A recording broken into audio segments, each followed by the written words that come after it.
Orang yang senantiasa mencari keridhaan manusia, maka energinya, tenaganya akan habis untuk mencari pujian manusia.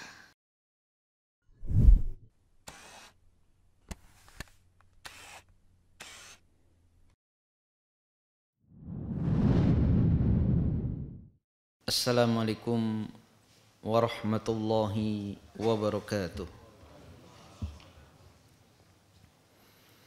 Alhamdulillah, alhamdulillahilladzi hadana lihadza wa ma kunna linahtadiya laula an hadanallah. Wa asyhadu an la ilaha illallah wahdahu la syarikalah. Wa asyhadu anna Muhammadan abduhu wa rasuluh. Ya ayyuhalladzina amanu taqullaha wa qulu qawlan sadida yuslih lakum a'malakum wa yaghfir lakum dhunubakum wa man yuti'illaha wa rasulahu faqad faza fawzan 'azima. Amma ba'd. Kaum muslimin dan muslimat rahimani wa rahimakumullah, kembali kita melanjutkan kajian kita dalam kitab Tazkiyatun Nufus. Kita masih membahas tentang an-nafsul mutmainnah, jiwa yang tenang. Fa'idat ma'anna minasyakki ilal yaqini wa minal jahli ilal ilmi wa minal ghaflati ilal dhikri wa minal khiyanati ilal taubati wa minal riya'i ilal ikhlasi wa minal kadhibi ilal sidki wa minal ajzi ilal kayyisi wa min sawlatil ujbi ila dhillatil ikhbati wa minattihi ila tawadu'i fa inda dhalika takunu nafsuhu mutmainnatan. Maka tatkala jiwa itu tenang dari keraguan menuju keyakinan, dari kebodohan menuju ilmu, dari lalai menuju zikir, dari khianat menuju taubat, dari riya menuju ikhlas, dari kedustaan menuju kepada kejujuran, dari kelemahan pada kekuatan, dari dikuasai ujub atau bangga diri menuju ketundukan, dari kesesatan menuju tawadhu. Maka di saat itulah jiwa menjadi tenang.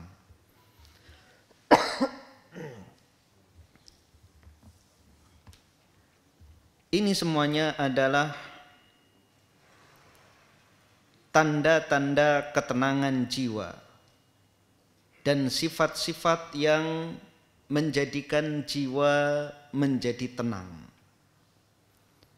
Yang pertama adalah keyakinan.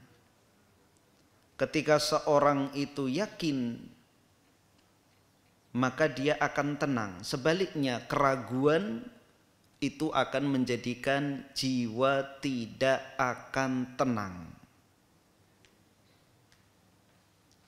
Seorang mukmin yakin dengan keberadaan Allah Subhanahu wa taala. Yakin terhadap alam kubur, yakin terhadap hari kebangkitan atau hari kiamat, yakin terhadap pahala, yakin terhadap balasan dari Allah Subhanahu wa taala berupa surga maupun neraka. Kemudian yang kedua adalah ilmu. Semakin luas ilmu seseorang, maka jiwanya akan semakin tenang. Sebaliknya, semakin bodoh seseorang, maka jiwanya tidak akan tenang. Setiap amal perbuatannya, ketika seorang berilmu, maka dia beramal sesuai dengan ilmu yang dia ketahui. Ketika dia mengalami sesuatu hal, maka dia selesaikan dengan ilmunya. Baik perkara ibadah, akidah, maupun muamalah. Semisal ketika seorang di dalam salat, seolah-olah ada yang terjadi pada duburnya. Orang yang memiliki ilmu maka akan bisa mengatasi kejadian yang ada pada dirinya dengan ilmunya. Adapun orang bodoh, dia akan dikuasai was-was sehingga dia batalkan sholatnya, dia berwudu. Kemudian kembali lagi, terjadi lagi seperti itu, keluar lagi, tidak tenang, keluar masuk, wudu mengulang sholat, wudu mengulang sholat sampai 70 kali. Badannya basah kuyup, belum selesai sholat. Seorang yang berilmu, dia mengetahui bahwa itu adalah was-was dari syaitan. Maka dia bangun sholatnya dengan kaidah al-yaqinu la yazulu bisyak. Keyakinan itu tidak hilang dengan keraguan. Dan ini kaidah umum, berlaku pada banyak permasalahan. Keyakinan dia adalah dia di atas kesucian, dia berada pada kesucian, tidak berhadas. Adapun khayalan-khayalan syaitan itu adalah syak, keraguan. Maka keraguan itu tidak bisa mengalahkan keyakinan. Maka dia terus lanjut sholat, dia buat setan kecewa. Tapi orang yang pertama dia turuti syaitan. Dan juga dalam permasalahan-permasalahan yang lainnya, baik dalam masalah akidah, ibadah maupun muamalah, ketika seorang menyikapinya dengan ilmu yang dia miliki, maka jiwanya akan tenang. Kemudian juga zikir. Ala bidzikrillahi tatmainnul qulub. Ketahuilah bahwasanya hanya dengan zikir jiwa menjadi tenang. Maka sebaliknya orang yang jauh dari zikir, maka jiwanya tidak akan tenang. Dari khianat menuju taubat. Seorang yang berkhianat, siapapun dia pasti tidak akan tenang. Meskipun dia mendapatkan keuntungan dunia dari pengkhianatan yang dia lakukan, namun sampai kapanpun dia tidak akan bisa tenang. Di dunia tidak tenang, terlebih kelak di akhirat. Wa minar riya'i ilal ikhlas.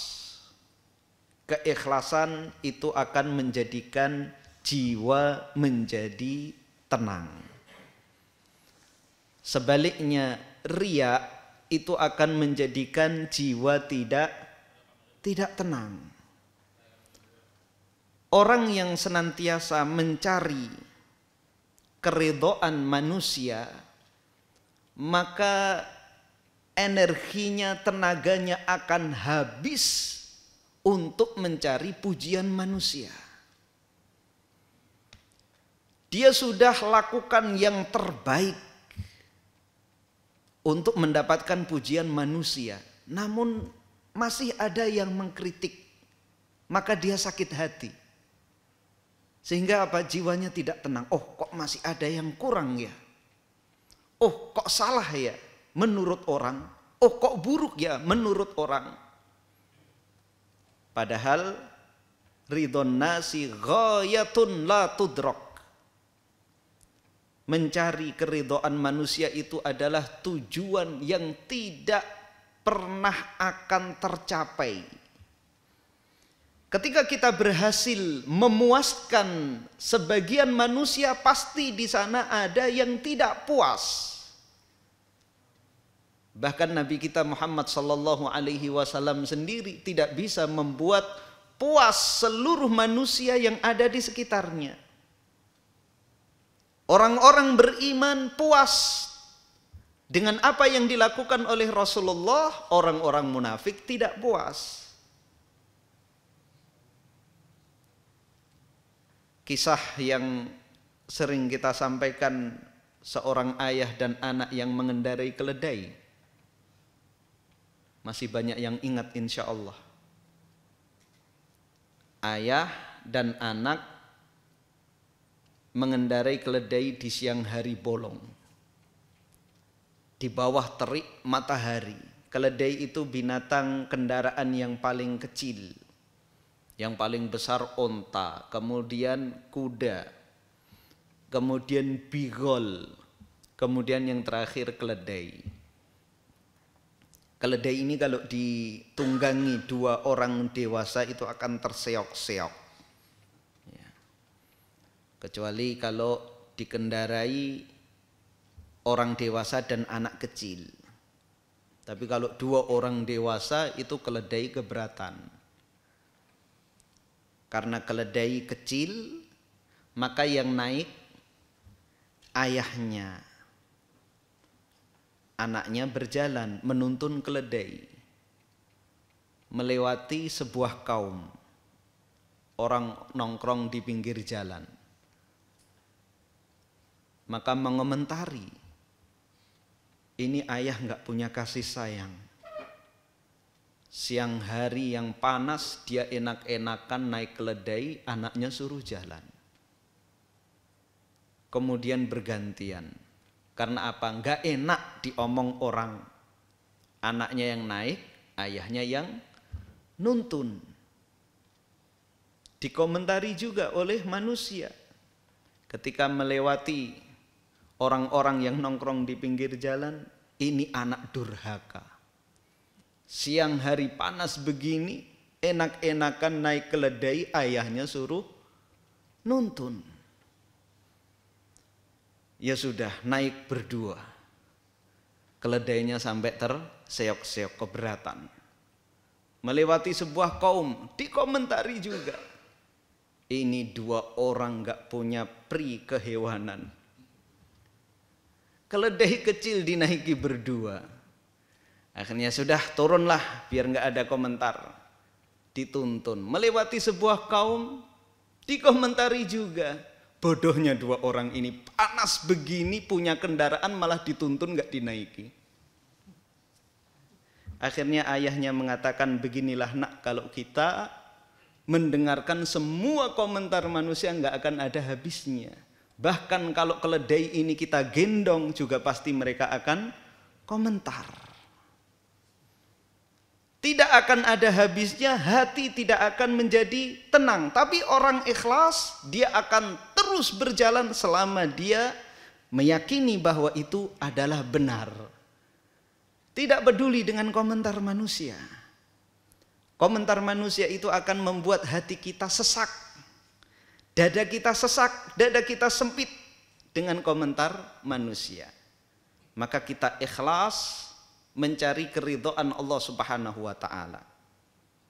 Barometernya adalah apakah Allah suka dengan amalan saya ini? Apakah Allah benci terhadap amal perbuatan saya ini? Sudah cukup. Tidak usah pedulikan manusia. Ketika amal tersebut adalah perbuatan yang dimurkai oleh Allah, kita tinggalkan apapun komentar manusia. Itu perbuatan syirik kita tinggalkan, khurafat kita tinggalkan, bid'ah kita tinggalkan, apapun komentar manusia. Sebaliknya ketika kita mengetahui itu adalah amalan sunnah, ini adalah tauhid, ini adalah akidah, ini adalah iman, maka itu kita kerjakan apapun komentar manusia, maka hati akan menjadi tenang. Kemudian kejujuran. Jelas orang yang jujur itu akan tenang. Meskipun dia mendapatkan konsekuensi atau sanksi dari kejujuran dia. Sebaliknya dusta itu menjadikan hati tidak akan tenang. Nabi SAW bersabda, as-sidqu tuma'ninatun wal kadhibu ribatun. Kejujuran itu adalah ketenangan dan kedustaan itu akan menjadikan jiwa berguncang. Seorang berdusta mungkin bisa menyelamatkan dirinya, namun hatinya tidak akan pernah bisa tenang. Sebaliknya orang jujur mendapatkan hukuman tapi lega, lapang dada dia dengan mengungkapkan apa yang dia lakukan, apa yang telah diperbuat, dia jujur. Dan sering sekali kejujuran itu akan menyelamatkan seseorang meskipun di awal pahit. Dan begitu pula dalam kehakiman, dalam pengadilan, orang yang jujur akan memperingan hukuman. Sebaliknya orang yang berdusta padahal sudah nyata-nyata dia menyembunyikan sesuatu, nyata dia bohong. Akhirnya apa yang terjadi? Dia berbohong untuk menutupi kebohongannya, melakukan kebohongan yang lain. Akhirnya kebohongan-kebohongan bertumpuk-tumpuk untuk menutupi kebohongan yang pertama. Sehingga membuat hakimnya semakin gemes. Harusnya dia mendapatkan hukuman yang ringan, tapi karena kebohongan-kebohongan yang bertubi-tubi, akhirnya berlipat-lipat hukuman yang dikenakan kepadanya. Karena apa? Kedustaannya.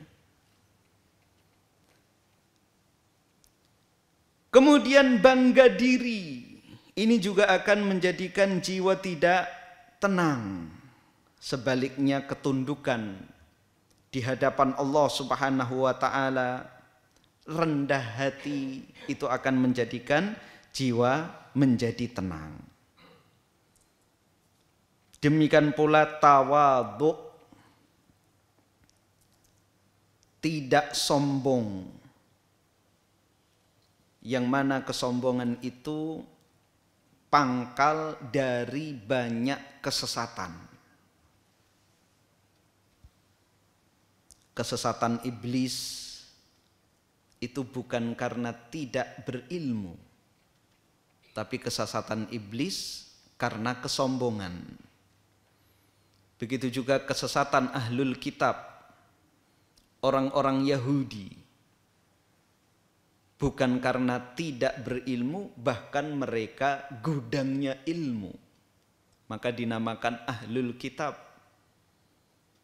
Mereka bisa baca tulis, membaca kitab Taurat, keilmuan mereka melebihi bangsa Arab saat itu. Namun karena kesombongan tidak mau menerima yang dibawa oleh Nabi SAW. Ya'rifunahu kama ya'rifuna abna'ahum. Keilmuan mereka, pengenalan mereka terhadap Nabi SAW seperti mereka mengenali anak-anak mereka. Pengenalan mereka, pengetahuan mereka terhadap kenabian, kerasulan yang dibawa oleh Nabi SAW melebihi pengetahuan bangsa Arab terhadap Nabi SAW. Bahkan melebihi pengetahuan keluarga Nabi terhadap Nabi. Bangsa Arab tidak ada yang mengetahui tentang perkara kerasulan. Kita sudah sampaikan banyak kisah momen bagaimana para pemuka Yahudi maupun Nasrani mengetahui bahwa Nabi Muhammad SAW adalah calon nabi sebelum diangkat menjadi nabi dan rasul, maupun setelah diangkat menjadi nabi dan rasul. Mereka mengetahui, namun mereka mendustakan dengan lisan, padahal hati mereka meyakini. Orang-orang Yahudi sangat mengetahui kebenaran yang dibawa oleh Nabi SAW. Tapi yang menghalangi mereka untuk beriman adalah kesombongan yang ada pada diri mereka. Bahkan Fir'aun pun meyakini kebenaran yang dibawa oleh Nabi Musa. Yang menghalangi Fir'aun untuk tunduk mengikuti kebenaran yang ada pada Nabi Musa adalah kesombongan. Wahjahadu biha wastaiqanatha anfusuhum zulma wa uluwa. Fir'aun dan para pengikutnya mengingkari kebenaran yang dibawa oleh Nabi Musa, wastaiqanatha anfusuhum. Padahal diri-diri mereka, jiwa-jiwa mereka, di lubuk hati mereka yang paling dalam meyakini kebenaran yang dibawa oleh Nabi Musa. Karena apa? Dzulma wa uluwa, perbuatan zalim dan kesombongan. Maka jika jiwa itu dia yakin, berilmu, senantiasa ingat kepada Allah, bertaubat, ikhlas, jujur, rendah hati, maka jiwanya akan menjadi tenang. Wa aslu dzalika kullihi hiyal yaqdatu allati kasyafat an qalbihi sanatal ghaflati wa adha'at lahu kusural jannah. Dan pangkal itu semuanya adalah kesadaran yang menguak hatinya dari kelalaian. Maka dengan kesadaran itu akan mampu menyinari istana-istana surga. Bagaimana kita meraih keyakinan? Bagaimana kita meraih ilmu? Bagaimana kita bisa bertobat? Bagaimana kita bisa ikhlas? Bagaimana kita bisa rendah hati? Adalah sadar. Kenapa orang terus-terusan dalam keraguan? Karena belum sadar. Kenapa orang terus-terusan dalam kebodohan? Karena tidak sadar. Begitu juga kenapa orang menyombongkan diri, kenapa tidak mengikhlaskan amalan untuk Allah Subhanahu wa taala, kenapa tidak taubat? Sebabnya hanya satu, tidak sadar. Kalau seorang itu sadar bahwa dia butuh pada ilmu, maka dia akan segera belajar. Ini yang akan menyelamatkan diri saya di dunia dan di akhirat. Ini yang akan menjadikan kebaikan bagi saya di dunia dan di akhirat. Ketika dia sadar seperti itu, dia akan segera bangkit untuk mempelajari ilmu agama. Kenapa seorang belum ikhlas? Karena tidak sadar. Dia tidak sadar bahwa pujian manusia itu tidak bermanfaat sedikit pun baginya, baik di dunia terlebih di akhirat.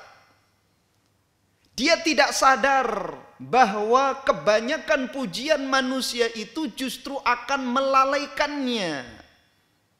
Dia tidak sadar bahwa riya itu akan mendatangkan murka Allah. Dia tidak sadar kalau riya itu akan menghapuskan seluruh pahalanya. Jika sadar, maka dia akan mengikhlaskan amalan untuk Allah Subhanahu wa ta'ala. Begitu pula kenapa orang berdusta? Karena dia tidak sadar. Dia merasa dengan bohong dia bisa selamat. Padahal keselamatan karena kebohongan itu keselamatan yang sementara. Sepandai-pandainya seseorang menyimpan bangkai, pasti akan tercium juga. Pasti. Kita lihat dalam sejarah bagaimana upaya orang-orang munafik menyimpan kebusukan mereka. Maka dikuak, dibongkar oleh Allah Subhanahu wa ta'ala. Yang membuat mereka seharusnya malu. Namun mereka tidak sadar. Meskipun selamat seumur hidup, kehidupan di dunia ini hanya sementara. Kalau dia sadar bahwa dunia ini sementara, akhirat itu kekal dan abadi, maka dia tidak akan bohong. Dia akan jujur. Begitu juga tatkala orang itu sombong, dia tidak sadar. Dia tidak sadar bahwa manusia itu penuh dengan kelemahan. Dia tidak sadar banyak orang yang lebih hebat dari dia. Apa yang dia sombongkan? Di atas langit ada langit. Ketika seorang itu sadar bahwa manusia di sekitarnya selain melihat kelebihan dirinya, mereka lebih banyak melihat kekurangannya daripada kelebihannya. Karena begitulah sifat manusia. Lebih mudah melihat celah pada orang lain daripada melihat kelebihannya. Gajah di seberang lautan tampak, kebalikannya ya. Semut di seberang lautan tampak, gajah di pelupuk mata tak tampak. Jadi sadarlah kita bahwa sebaik apapun kita menampilkan kebaikan di hadapan manusia, mereka akan lebih cenderung suka melihat kekurangan kita. Mereka lebih jeli melihat kekurangan kita daripada kelebihan kita. Itulah sifat manusia. Berat mengakui kelebihan orang lain. Dan lebih suka melihat kehebatan diri sendiri. Maka tatkala dia sadar seperti itu, maka dia tidak akan sombong. Maka jika dia melakukan itu semuanya, dia yakin, menuntut ilmu, berzikir, ingat kepada Allah, bertaubat, ikhlas, jujur, rendah hati, hatinya akan menjadi tenang, dan itu semuanya diraih dengan kesadaran. Yang mana kesadaran ini akan menyinari istana-istana surga. Dia bisa melihat surga dunia sebelum surga akhirat. Sebagaimana perkataan Syekhul Islam Ibnu Taimiyah, inna fid dunya jannah. Sesungguhnya di dunia ini ada surga. Man lam yadkhulha lan yadkhula jannatal akhirah.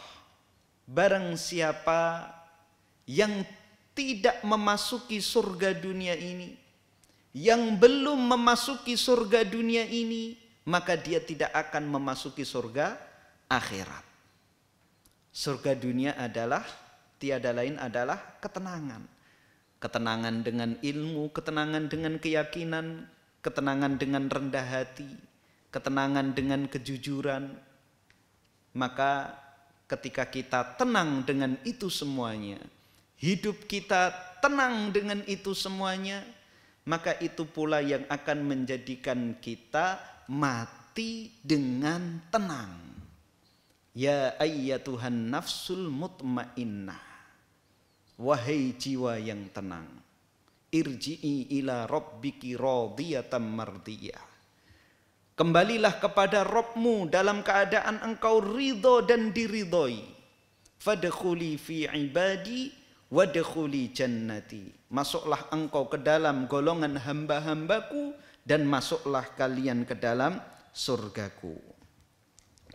Fara'a fi dawi hadhil yaqdati ma khuliqa lahu wa ma sayalqahu baina yadayhi min hinil mauti ila dukhuli daril qarar.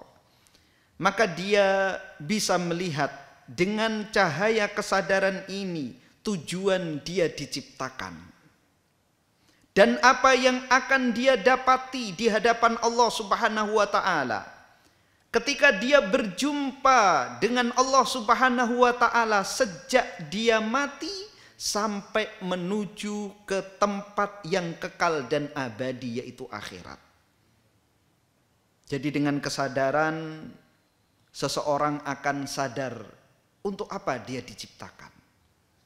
Tiada lain adalah untuk menghambakan diri di hadapan Allah Subhanahu wa taala, untuk beribadah kepada Allah Subhanahu wa taala, dan dia sadar apa yang akan dia dapati ketika dia menghadap Allah.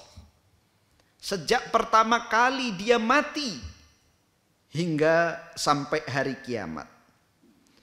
Wa ra'a sur'atan qidha'id dunya wa qillata wafaiha libaniha wa qatliha li usyaqiha wa fi'liha bihim anwa'al mathulat fanahadha fi dzalika dhawi ala saqi azmihi qaila ya hasrata ala ma farratu fi jambillah. Dan ia melihat betapa cepatnya dunia. Itu orang yang sadar akan merenungi bahwa dunia ini berlalu amatlah cepat. Kita dulu masih anak-anak, sekarang sudah pada punya anak, cepat sekali. Bahkan di antara kita ada yang sudah punya cucu. Maka apalagi yang kita tunggu? Kenapa kita tunda-tunda beramal kebajikan? Dan dia melihat sedikitnya apa yang diberikan oleh dunia pada penghuninya. Jadi meskipun seorang menghabiskan energinya, tenaganya, waktunya untuk mendapatkan dunia, dunia hanya memberikan sedikit, tidak banyak. Berbeda dengan amal ibadah, amal kebaikan, maka yang diberikan oleh Allah Subhanahu wa taala itu jauh lebih banyak, lebih baik, lebih indah dari apa yang kita bayangkan. Tapi kalau dunia, kita sudah mengerahkan jasad kita mati-matian, kepala jadi kaki, kaki jadi kepala, yang kita dapat sedikit, enggak banyak.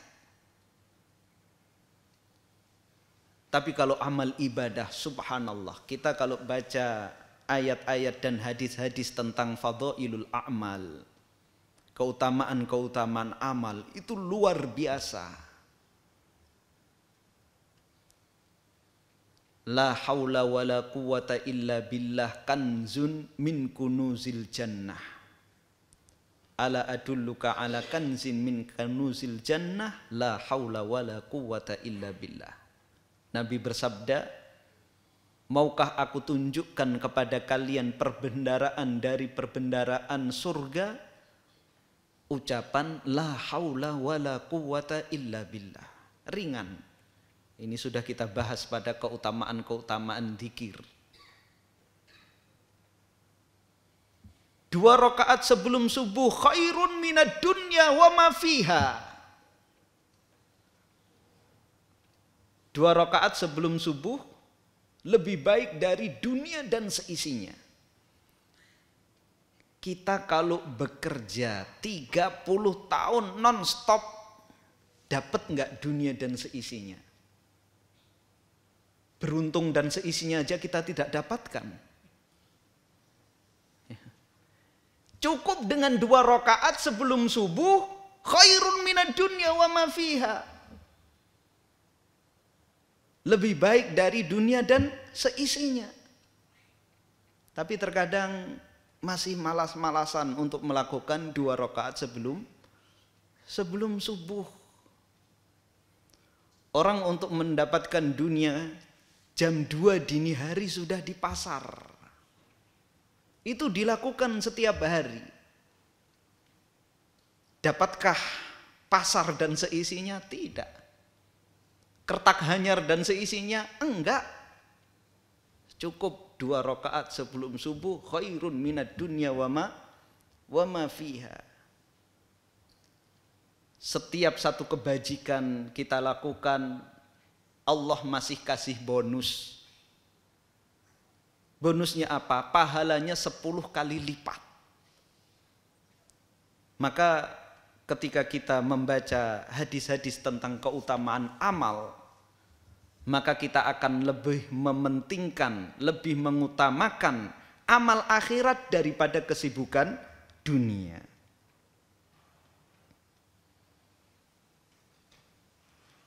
Dan bagaimana dunia itu membunuh pecintanya.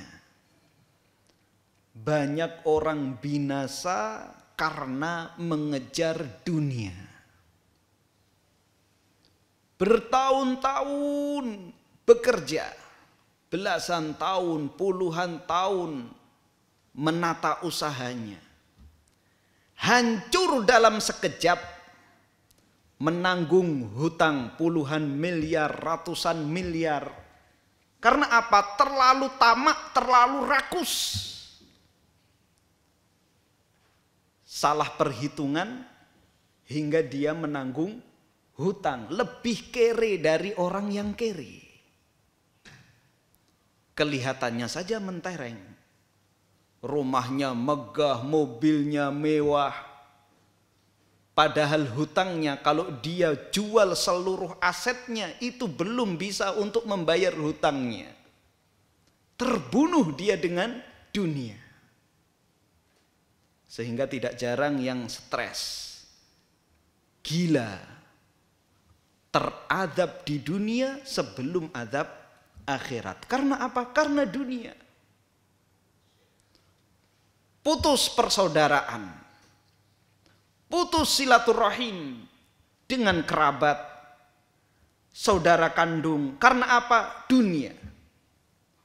Bahkan tidak jarang saling membunuh antar kerabat, antar saudara kandung. Karena apa? Karena dunia. Fanahadha fi dzalika dhawi ala saki azmihi qaila.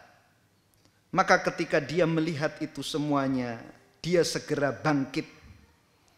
Dan dia pun mengatakan, ya hasrata ala ma farratu fi jambillah, duhai celakalah aku terhadap apa yang aku sia-siakan berupa pahala di sisi Allah Subhanahu wa taala. Dia segera sadar betapa waktu yang banyak yang diberikan oleh Allah kepada dirinya, nikmat yang melimpah yang diberikan oleh Allah Subhanahu wa taala kepada dirinya belum maksimal untuk dia korbankan di jalan Allah. Waktunya masih banyak yang dia sia-siakan. Tenaganya masih banyak yang dia sia-siakan, penuh dengan permainan atau bahkan maksiat. Hartanya juga masih banyak yang dia sia-siakan, belum maksimal untuk berkorban di jalan Allah Subhanahu wa taala.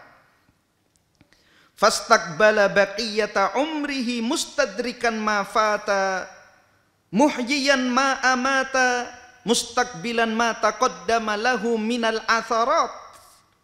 Maka dia bersegera menggunakan sisa waktunya, menggunakan sisa umurnya dengan mengisi apa yang luput darinya. Ketika dia belum banyak melakukan amalan-amalan sunnah, dia bersegera melakukan amalan-amalan sunnah. Ketika masih ada dosa dan maksiat yang dia kerjakan, segera dia berhenti dari perbuatan dosa dan maksiat. Dia hidupkan apa yang telah dia matikan di masa lampau. Waktunya, tenaganya, hartanya segera dia maksimalkan untuk Allah Subhanahu wa taala. Dia isi kekurangan-kekurangannya, muntahizan fursatal imkanil lati in fatat fatahu jami'ul khairat. Dia segera bangkit, mengambil kesempatan sebaik mungkin, dan dia sadar kalau dia kehilangan kesempatan tersebut, maka dia akan kehilangan seluruh kebaikan. Dia segera sadar bahwa umur dia tidaklah panjang, maka dia tidak akan menunda-nunda lagi. Kalau saya sampai tidak memanfaatkan sisa usia ini, maka hilanglah kebaikan-kebaikan semuanya. Karena siapa yang menjamin kita bisa berumur 2 tahun lagi, 5 tahun lagi, 1 tahun lagi, 1 bulan lagi, seminggu lagi, 1 hari lagi? Tidak ada yang menjamin. Sadarlah kita bahwa sedikit manusia ini yang sampai usia lanjut usia. Rata-rata orang mati itu pada usia produktif. Lihat masyarakat di sekitar kita. Ada berapa yang usia lanjut usia? Bisa dihitung dengan jari. Yang di atas 60 tahun, ada berapa di masjid ini? Lebih banyak apa lebih sedikit? Sedikit. Jadi kebanyakan yang menghadap Allah Subhanahu wa taala itu pada usia produktif. 45, 50, 55, seperti itu. Yang sampai lanjut usia itu sedikit. Tapi kita ketika mencari dunia seolah-olah hidup kita 1000 tahun lagi. Padahal tinggal hitungan jari saja. Thumma yalhadhu fi nuri tilkal yaqdati wa nuri ni'mati rabbih alaih wa yara annahu ayisun min hasriha wa ihsa'iha ajizun an ada'i haqqiha. Dan dia melihat dengan kesadarannya tersebut nikmat Allah Subhanahu wa taala kepada dirinya. Nikmat jasad, nikmat kesehatan, nikmat harta, dan dia sadar tidak mampu menghitung nikmat-nikmat Allah Subhanahu wa taala. Dan dia juga melihat bahwa dia lemah untuk menunaikan hak nikmat itu semuanya. Hartanya sudah dia pergunakan untuk apa? Jasadnya sudah dia pergunakan untuk apa? Ternyata lebih banyak untuk kelalaian atau bahkan maksiat daripada untuk ketaatan kepada Allah Subhanahu wa taala. Wa yara fi tilkal yaqdati uyuban nafsihi wa afati amalihi wa ma taqaddama lahu minal jinayati wal isaati wa taqa'udi an katsirin minal huquqi wal wajibat. Dan dengan kesadaran tersebut dia bisa melihat aib-aib dirinya, kekurangan dirinya, kekurangan amalnya, dan dia juga melihat apa yang dia lakukan berupa perbuatan-perbuatan buruk, dan apa yang dia tinggalkan dari banyak hak dan kewajiban. Fatankasiru nafsuhu wa takhsha'u jawarihuhu. Maka dengan kesadaran seperti ini, dirinya akan tunduk, anggota badannya akan khusyuk, wa yasiru ilallahi nakisar ra'si baina musyahadati ni'amihi wa mutala'ati jinayatihi wa uyubi nafsihi wa yara aidan fi dawi tilkal yaqdati izzata waqtihi. Maka dia berjalan menuju Allah Subhanahu wa ta'ala dengan kepala tertunduk, rendah hati, tidak petentang-petenteng.